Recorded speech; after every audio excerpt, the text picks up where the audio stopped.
This week's Parsha is the Parshat of Eikev, and it commences with the words V'haya Eikev tishma'un eit hamishpatim ha'ele, and in some chumashim it's translated, this will be the reward when you listen to the mitzvot.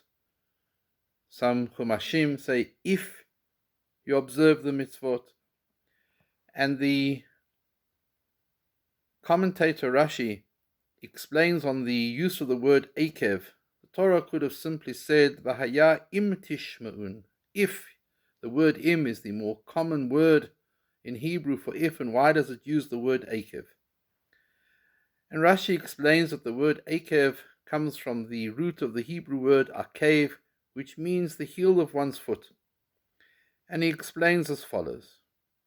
Sometimes a person will trample on those mitzvot which are seemingly unimportant, and rather focus on those mitzvot which that person feels are important.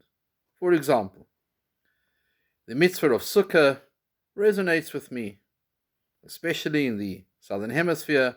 It's a nice time of the year, it's pleasant to sit outside, so Sukkah is something that I'll observe. I'll eat my meals in the Sukkah. The listening to the sound of the shofar, I enjoy the sound, it invigorates me. So shofar is something that I will make sure to observe.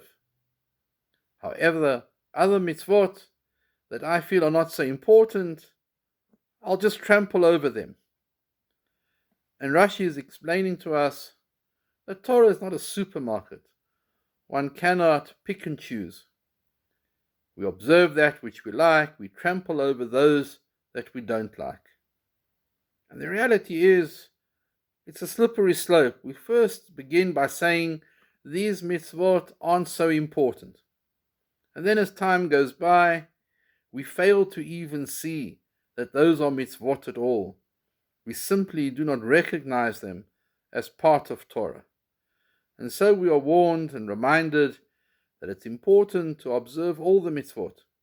And even if a person is unable to commit to all the mitzvot, the least that a person should do is recognize that the mitzvot exist, that they are there, not that they are not part of Torah, and that a person should always strive at some future point in their lives to take on the additional mitzvot. Take the opportunity of wishing you all a Shabbat Shalom.